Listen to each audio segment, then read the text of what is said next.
What's up, ladies and gentlemen of YouTube? Boogie298 coming at you live once again through the power of the internet. And Google Stadia technically launches today. Now, I ordered a founder's pack. It was supposed to ship today. It's already like 5 o'clock my time, and I still don't have my founder's pack, so I don't think I'm going to get it today. I don't have a hands-on review of launch today, but I thought it would be important to take a look at other people's reviews, the people who got an advanced copy of it and actually had a little bit of time to sit down with their version of it to see what the overall reviews are saying. So it looks like most critics leading up to this point have been correct. Latency is an issue. The service itself is an issue. It is certainly a solution to a problem, but nobody really has this problem. If you can afford high-end internet, if you can afford a high-end data cap, then you don't really need this service because you can probably afford a PlayStation 4 or an Xbox One X or a high-end PC or even a Nintendo Switch. This is certainly a convenient service when it works, and it will probably get better as time goes. But again, who is the consumer that this targets?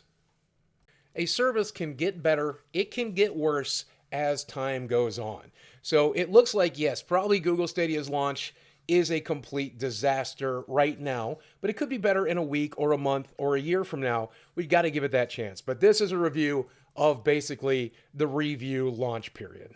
So the most obvious criticism, the one that's upsetting to me right now, is the fact that I still don't have my Founders Edition that I pre-ordered on day one.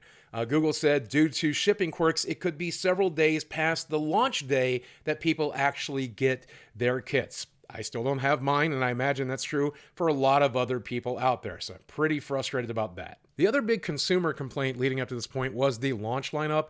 The original 12 games were Assassin's Creed Odyssey, Destiny 2, an exclusive game called Guilt, which is the only exclusive on launch day, Just Dance 2020, Kine, Mortal Kombat 11, Red Dead Redemption 2, Rise of the Tomb Raider, Shadow of the Tomb Raider, Samurai Showdown, Thumper, and Tomb Raider, and a lot of these were much older, already played games, so not something people would want to play on day one. They have now added more games right before the launch window, including Attack on Titan Final Battle 2, Farming Simulator 2019, Final Fantasy 15, Football Manager 2020, Grid 2019, Metro Exodus, NBA 2020, Rage 2, Trials Rising, and Wolfenstein Youngblood.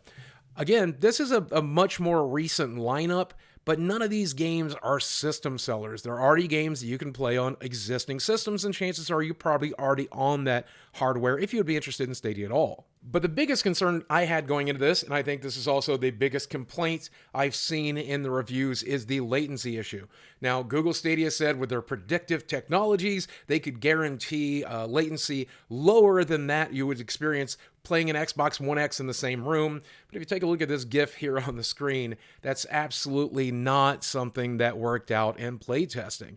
I mean, this guy is tapping the jump button, and the character is jumping what feels like half a second to a full second later. That is pretty much absolutely absurd. And there was slight mention here and there on Twitter from people who tested out the platform saying that while they were doing maintenance, while they were making changes to servers, there were periods of time where they might want to play a game and were unable to play a game because they were reliant on their clouds.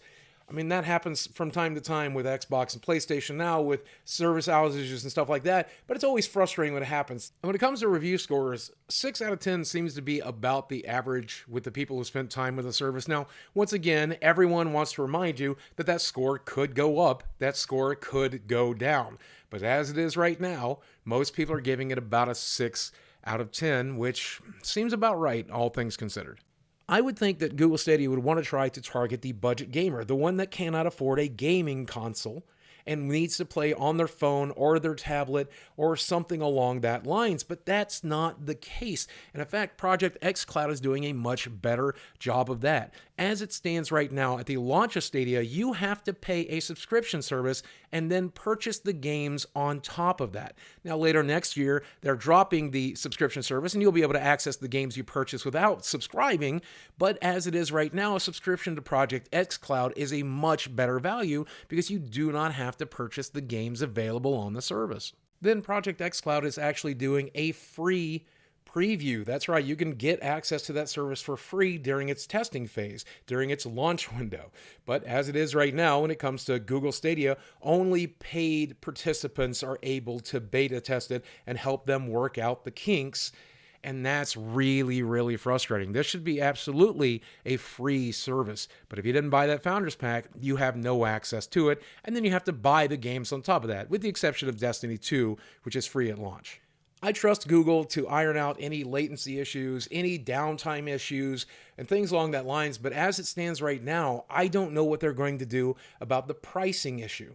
This seems to be like a service that is worse than a service you can afford if you're willing to spend a lot of money by buying a console, by buying a PC and hosting at home. But it's more expensive in a lot of ways because you've got to pay for high-speed internet, you got to pay for a high-end data cap, you got to pay a monthly fee, and then you have to buy the games.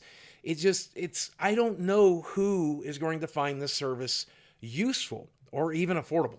So here's the thing. I fully expect the scores for Stadia to go up as they iron out the kinks, get rid of downtime, iron out the latency, add more games to the service.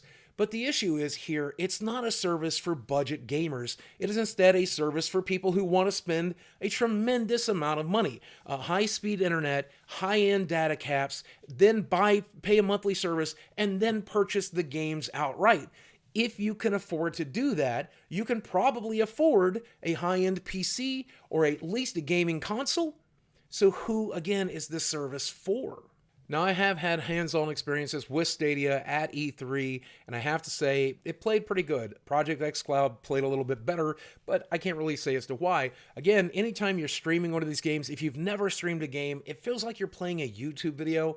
You quickly acclimate to it. It's definitely not the perfect solution for playing a video game, but it does have its uses where you can play it on your phone, where you can play it in a hotel, where you can play it on your laptop on the go.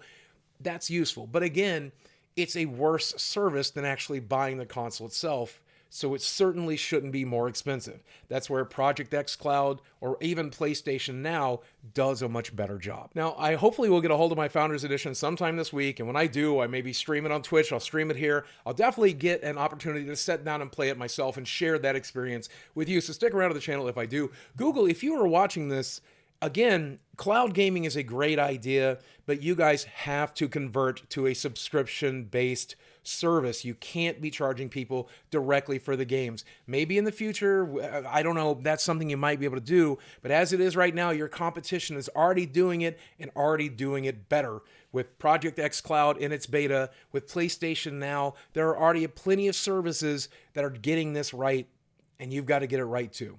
So that's one man's opinion. I could be wrong. Guys, as always, thanks for watching. I love you very much. I'll speak with you again soon. Boy, I still can't believe I don't have my... I paid $129. I still don't have it. Son of a bitch.